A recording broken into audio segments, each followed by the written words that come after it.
of the Spirit, and right now we're under the fruit, peace. We had love, joy, peace. We're doing all of these today. This is the first one. Um, we've done love, joy, and peace, and love, joy, and joy, and we did several words under those. And last time, a couple of weeks now, it's probably last year, we started with peace. We did all of the peace, and then we're starting with words that come under peace, that are kind of expressions of peace. And the first one was that we started with was security. You should have a security card that looks like this, and I'm going to give you the blanks that to catch you up to where we left off. Um, if I remember, yes, I think I can. I went and I texted Virginia. I'm like, oh, I'm sure she would know where we left off. And she told me. And then I went, also, I videotape. So I went and looked at my last video. And I found out she wasn't here the last week because obviously she was behind. But now I think I'll remember that I have a video, not a tape, but a video. So, all right, security. Starting with the opposite word is insecurity. And I don't always use the exact opposite like that, but in this case, we use that term so much, I wanted to include it. Insecurity. And the definition of security is structuring my life around what is eternal, and cannot be destroyed or taken away. That's why it's secure. And if people build their lives on anything but what is eternal and cannot be destroyed or taken away, they deal with insecurity. Because we have security, thankfully, because of the Lord. Okay, on the other side, the only way to have lasting security is to structure our life on and around the rock, to hear God's words and do them. Jesus himself told us that anyone who listens to his words and does them is building their life on the rock. They are like compared to the man who built his house on the rock. We even had a song. You ever had a song? You ever sing a song every week like I do? I've got a piece of the rock. I'm no longer building on sand. Daily with Jesus I walk and cling to my piece of the rock.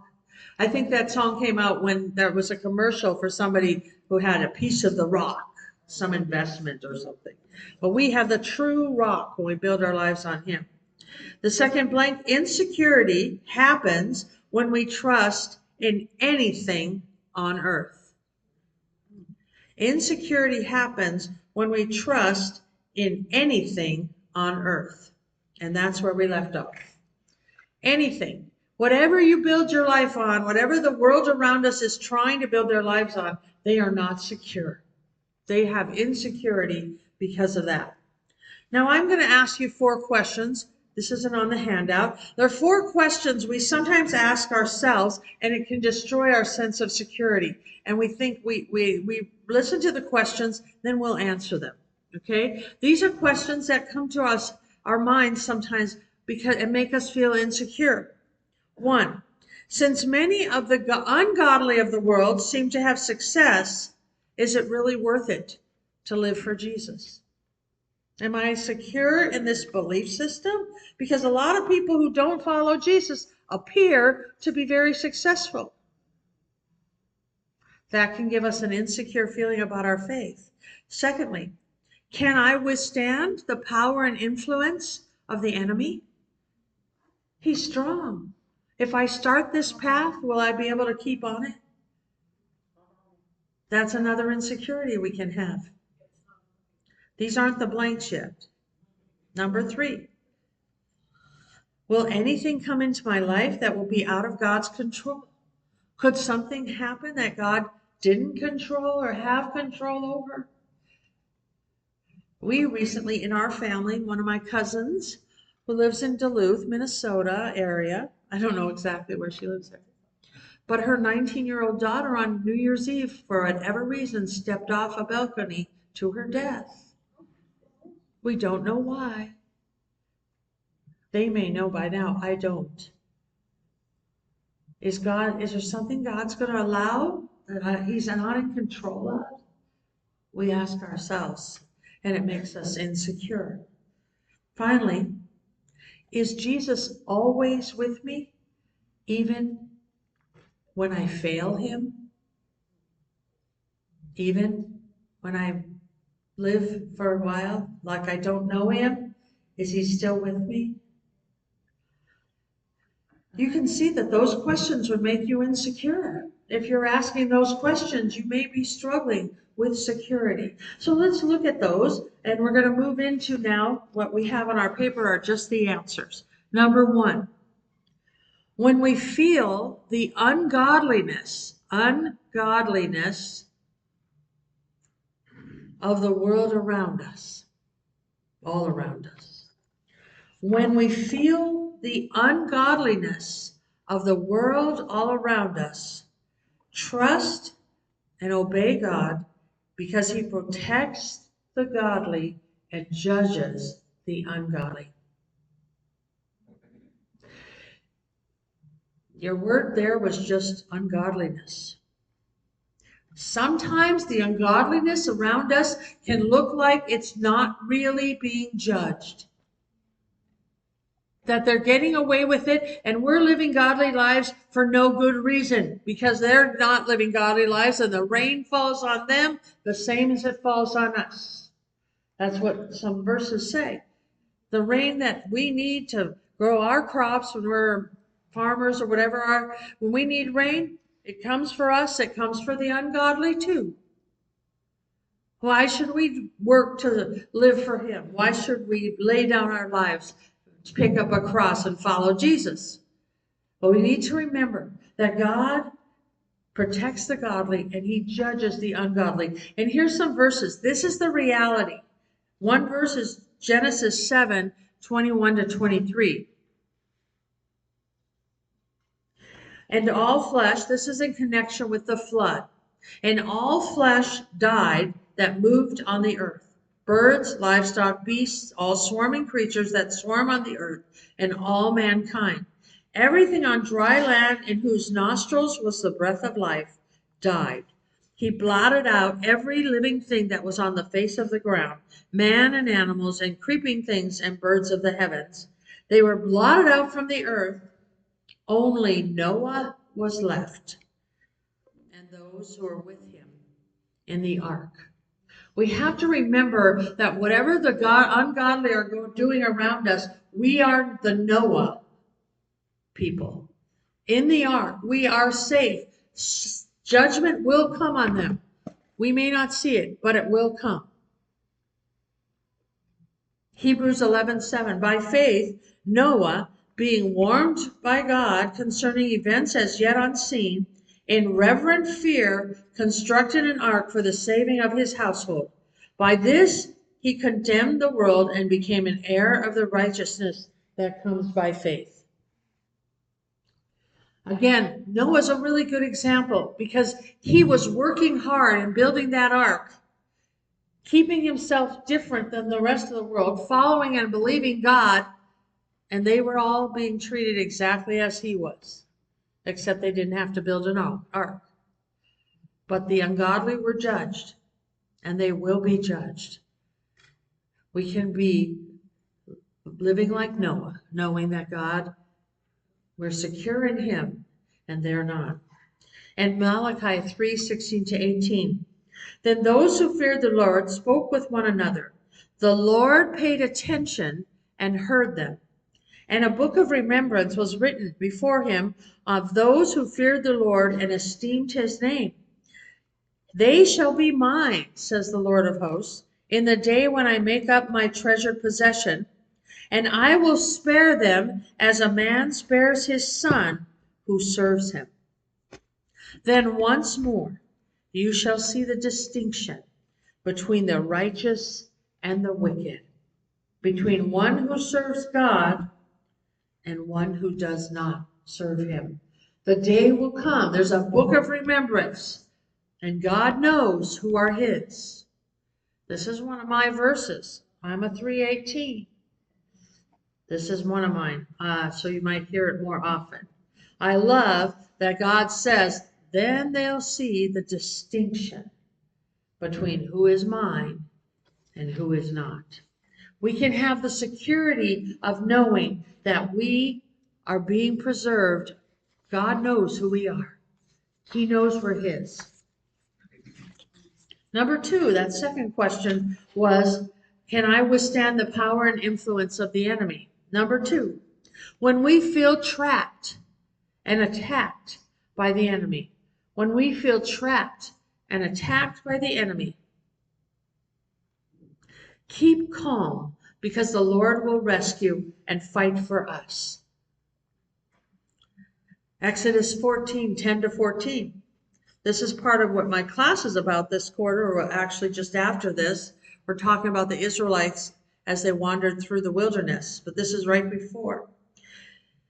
When Pharaoh drew near, the people of Israel lifted up their eyes, and behold, the Egyptians were marching after them, and they feared greatly. So the Israelites have just passed through the Red Sea at this point, and they look back, and here the Egyptians are coming right through the Red Sea that God opened up for them. What is up with that? Why are they getting to come through on our path?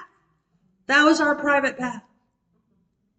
God made a way. Why are the Egyptians? And it says what they do? They feared. I'm looking in the wrong place. They cried out. They feared greatly. And the people of Israel cried out to the Lord. They said to Moses, it is because there are no graves in Egypt that you have taken us away to die in the wilderness? What have you done to us, bringing us out of Egypt? Is not this what we said to you in Egypt? Leave us alone that we may serve the Egyptians? For it would have been better for us to serve the Egyptians than to die in the wilderness. And Moses said to the people, fear not, stand firm, and see the salvation of the Lord, which he will work for you today. For the Egyptians whom you see today, you shall never see again. The Lord will fight for you, and you only to be silent. Well, that was kind of hard for them. Now, I'm not saying to follow the example of the Israelites and complain, but to follow and listen to what God through Moses told them.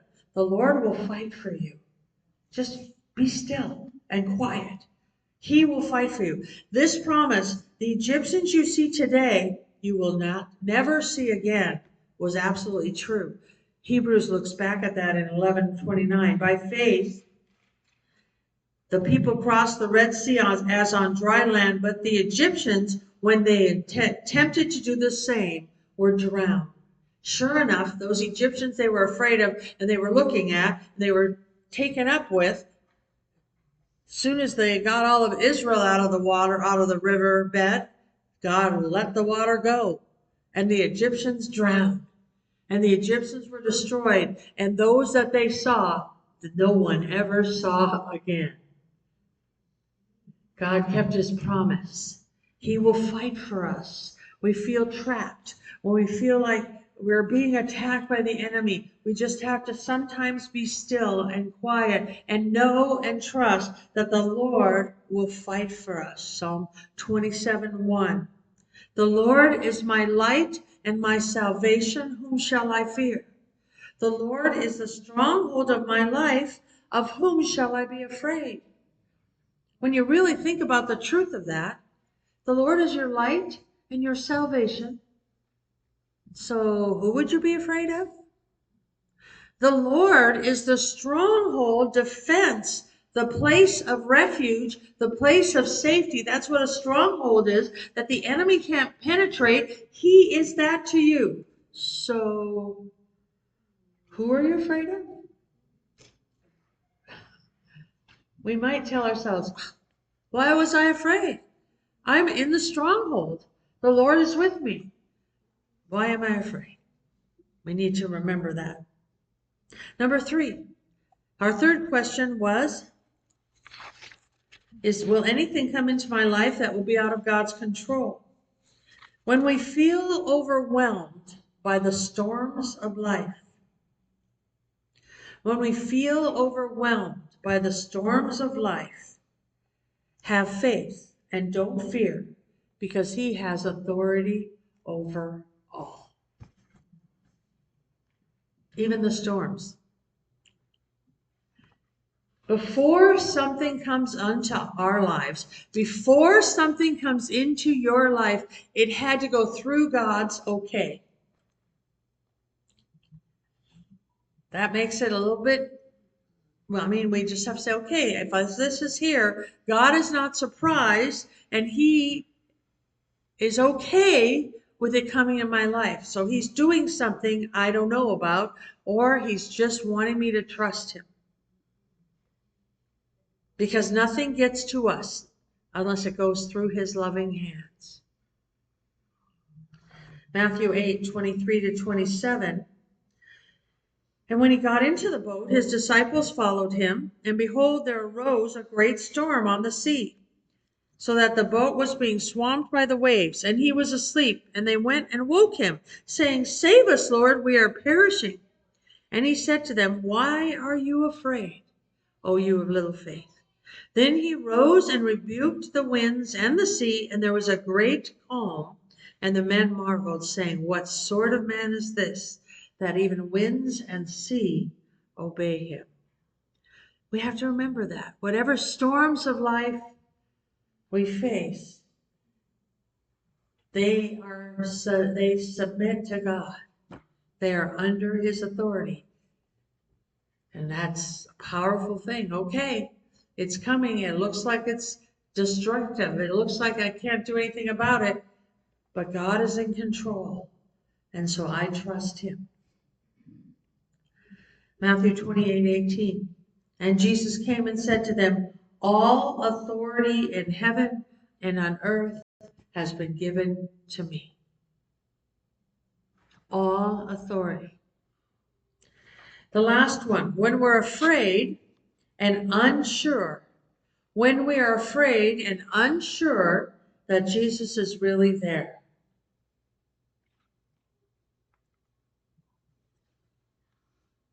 That's what my cousin's going through.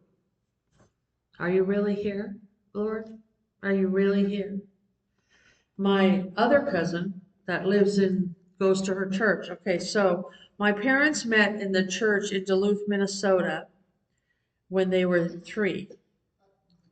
The church is called Duluth Gospel Tabernacle. And over the years, my families have left there, but some have stayed. You met Rebecca this summer, if you were here for kids camp time, and she came another visit. That's my cousin on my mom's side. Her mom was mom's sister, and she goes to that church. She's on staff at that church. On my dad's side, his sisters both live there. Judy and Marlene are my aunts. My dad's sisters and their daughter, or Judy and her daughters, still live there. This is one of her daughters, Angie. So Angie's daughter is the one who passed, who died. So Angie and Rebecca, they're not related to each other, but they go to the same church, and they're both related to us, okay? So Rebecca wrote me during church last night wondering how Gabe and Josh were doing. And I told her they're good and everything. And then I said, how is my grieving family doing? And she said this, trusting Jesus as they hurt beyond words. That's what we do in those situations. We trust Jesus in the middle of the hurt, inexplicable hurt beyond words. It's really ministered to my heart that that's what we need to do. We walk by faith, trusting Jesus, and cry out to him because he is with us. Because he is with us, we can always call on him in the worst of times, right in the middle of the storm. We can call on him because he's with us. He doesn't have to come from somewhere. He's with us. We can cry out to him. This is another boat story here in Matthew 14. But the boat by this time was a long way from the land, beaten by the waves, for the wind was against them. And in the fourth watch of the night he came to them, Jesus, walking on the sea. And when the disciples saw him on the sea, they were terrified and said, "It is a ghost." And they cried out in fear. But immediately Jesus spoke to them, saying, "Take heart, it is I. Do not be afraid." And Peter answered, "Lord, if it is you, command me to come to you on the water." He said, "Come." So Peter got out of the boat and walked on the water and came to Jesus. Just says it in a sentence there, but it's a powerful thing. He got out of the boat and walked on the water. It's huge, but that's it. And he came to Jesus. But when he saw the wind, he was afraid. And beginning to sink, he cried out, "Lord, save me." Jesus immediately reached out his hand and took hold of him, saying to him, "O you of little faith, why did you doubt?" When they got into the boat, the wind ceased, and those in the boat worshipped him, saying, "Truly, you are the Son of God."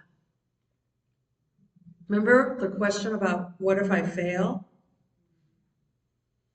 Peter failed. But Jesus didn't say, "Well, you had your chance. Sink."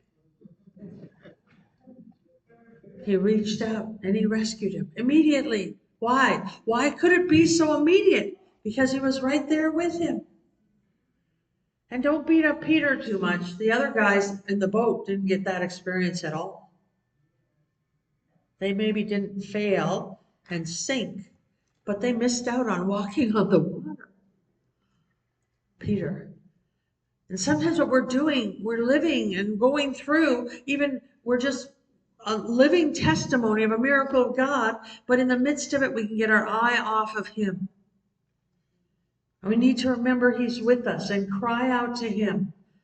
Cry out to him because he is with us. But we can cry out. We can be desperate and cry out to him. And so those things, knowing these things, that he's always with us, that he has authority over everything, that he will rescue and fight for us, and that he protects the godly and judges the ungodly, those are the reasons we have security. It's all about him. Amen? All right, that's the end of security, not as a teaching.